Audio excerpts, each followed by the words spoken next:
Ny mety ho toetry ny andro eny an-dranomasina ny sabotsy 13 Jolay 4:20 amin'ny 9 maraina hatramin'ny alahady 14 Jolay 4:20 amin'ny 9 maraina. Azo vahana ny varatra ka tombanana hitondra alin-drano any amin'ny morontsiraka afovoany atsinanana sy avaratra atsinanan'ny nosy. Aheraraka izany ny ranomasina avy ny onjo 2.5 hatramin'ny 3 metatra ho an'ny morontsiraka afovoany atsinanana. Ho 3.5 hatramin'ny 4 metatra kosa ny any amin'ny morontsiraka avaratra atsinanana ny 13 hatramin'ny 14 Jolay ho avy izao. Mahazo ny fampitandremana miloko mavo amin'ny avin'ny alin-drano ny faritra rehetra voakasika izany. Entana ny rehetra mba hanaraka ny toromarika omeny manam-pahefana isan'ny tokony.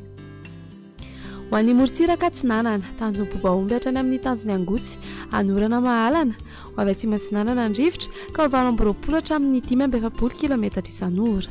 Ahatratra 2.50 km isan'ora ny manakaiky ny tanjony bobaomby.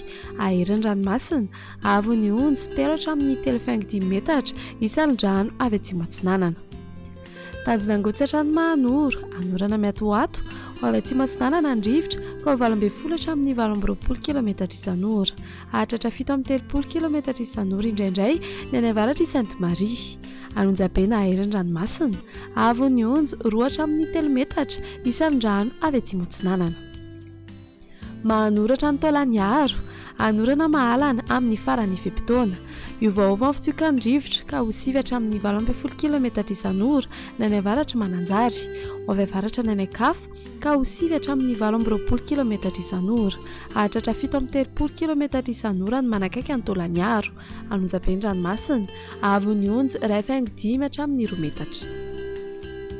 Taolany aro hatrany amin'ny tanjovohimena ibalikany masoandro. Ho avy avaratra somary avaratra atsinanana andrivotra ka ho 9 hatramin'ny 12 km isan'ora. Anonjabena aheran'ny ranomasina avy ny onjo 2 hatramin'ny 2.5 metatra. Ho an'ny morontsiraka andrefana tanjony vohimena hatrany amin'ny tanjony ankabo ibalikany masoandro. Ho avy atsimo atsinanana andrivotra ka ho 9 hatramin'ny 12 km isan'ora. Anonjabena aheran'ny ranomasina avy ny onjo 1.5 hatramin'ny 2 metatra ny any avaratra amin'ny. Ahatratra 2.5 metatra ny any ankafa isan'andrano avy atsimo andrefana. Tanjona akabohatra ny amin'ny tanjony VINAN'NY ibalikany masoandro. Ho avy atsimo amin'ny ankapobeny rivotra ka ho 9 hatramin'ny 12 km isan'ora. Adiny mpanonja ranomasina avy ny onjo andinina ny 1 metatra. Tanjony VINAN'NY hatrany analalava ibalikany masoandro. Ho avy atsimo atsinanana andrivotra ny maraina ka ho 12 hatramin'ny 12 km isan'ora.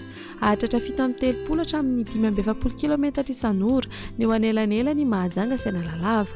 Ho avy andrefana kosa ny eo anelanela ny tanjony VINAN'NY sy mahajanga ny tolakandro ka ho 9 km isan'ora ary ho avy atsinanana ka ho 9 hatramin'ny 12 km isan'ora ny any avaratra mahajanga. Adiny mpanonja ranomasina avy ny onjo 8.5 hatramin'ny 1 metatra. Analalava hatrany amin'ny tanjony bobaomby ibalikany masoandro. Ho avy atsimo atsinanana ny any avaratra Ambilobe ka ho 12 hatramin'ny 12 km isan'ora. Ahatratra 7.30 hatramin'ny 5.70 km isan'ora manakaiky ny tanjony bobaomby. Iovaova ny any ankafa ka ho 9 hatramin'ny 12 km isan'ora. Adiny mpanonja ranomasina avy ny onjo 8.5 hatramin'ny 1 metatra.